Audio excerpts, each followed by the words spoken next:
How is public transport here in China? One of the most populous and biggest countries in the world. How do its people manage to get from one place to another place? How does the public transport system here work? How reliable and convenient is it? And how much does it cost to use public transport here? We're about to find out in today's video. Before I start with today's content, I want to know, how is public transport in your country? Is it affordable? Is it reliable? Are you satisfied with it? Let me know in the comments below. Join me on today's adventure through China's public transport system. If you're new to the channel, my name is Mark. I'm in beautiful Sichuan, Chengdu. It's another super hot day here in Chengdu. I just finished some work here and I am about to go to the metro station to get back home. This is like a chill out, hangout place for old people, and here we can see some life tips and nutrition tips by this famous man. Now you always have the option in China to just take a taxi because it's easier and it's also extremely affordable, but I'm gonna talk about that in another video. Today I'll opt to go with public transport. And public transport is actually another thing that I love about China. It's just so affordable and it's so convenient. But see for yourself, I already got to the metro station. There's the entrance to the metro, Yongfeng Station. Let's go inside. These are the automatic ticket machines. There's stuff being sold. And that's what basically a Chinese metro station here in Chengdu looks like. This is the entry gate. You can either use a card, you can use the app, or you can even use the face recognition. So the entrance into the station is actually quite convenient because you can use 3 different methods: the card, or your metro app, or you can even scan your face. Now the security checks are quite thorough here. They will check your health code, COVID related of course. They will check your temperature once you enter the metro, and they will also check any liquids that you might carry with you. So while it's not extremely strict, but still the checks are going to be performed on everyone. Then they have these cute little TVs here, which shows you 4 minutes, and then you have the map where the metro goes. This is the metro area. It's boarded off so you don't fall down there. Train is arriving.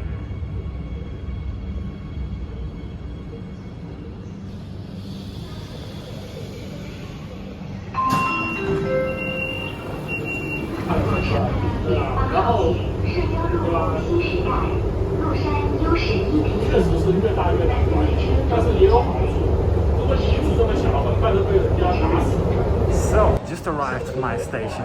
As you see, all the people are required to wear these masks in the public transport. No matter if it's in the metro, on planes, on buses, basically everywhere. And they have an elevator here also.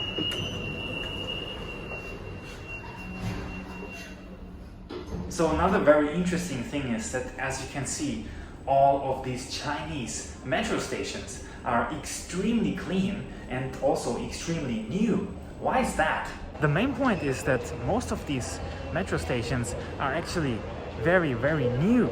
Most of them have been built in the last 2, 3, at most 5 years. Here you can see the whole metro system of Chengdu city. Looks quite complicated. They have a lot of colors, and I tell you, when I came here 6 years ago, there was only this orange line and the blue one, the blue line. So we had only these 2 lines, and now we have like 10, more than 10. So as you can see, the government is investing heavily into the public transport system, and it has been growing rapidly within the last couple of years. So every day is getting better And it's also a big target of the government to have less people actually drive with their own cars and have more people use public transport. Now, as soon as you step out of the metro entrance, you have those guys, the shared bicycles. I have that one, the yellow one.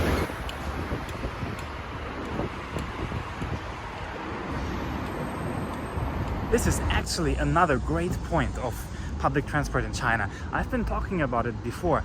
These shared public bicycles, they're just everywhere. You can take them, you can ride them to wherever you want or you need it, and you just leave them at your destination. It's extremely convenient, and they just cost like a 15 kwai membership per month. So if you use it every day, it's just like a 0.5 kwai per day. It's like basically nothing. Some workers randomly taking a nap here. So I just arrived at home and I actually checked that place where I was coming from. It's around 9 kilometers away from my home. Now, while you could easily just go the whole distance by bike, it would take far longer. It would take like maybe 30-40 minutes, and especially with around 40 degrees temperatures outside, it is not that pleasant. The whole way from where I started the video to my doorstep took me around 30 minutes.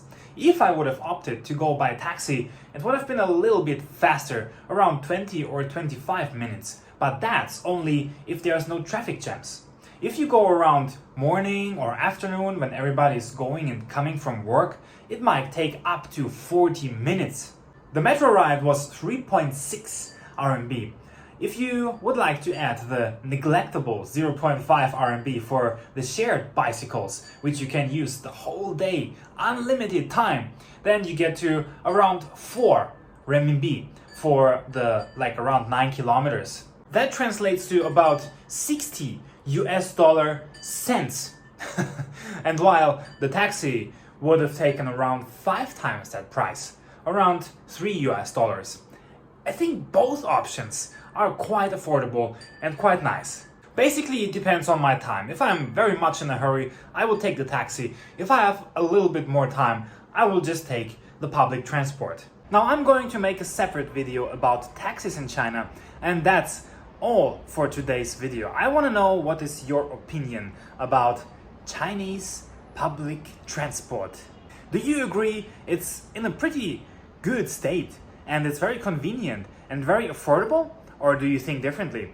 Let me know in the comments below. If you liked today's content, don't be shy. Leave a like, follow my channel if you want to see more interesting videos from China and the rest of the world. As always, I want to thank you all for watching and see you next time.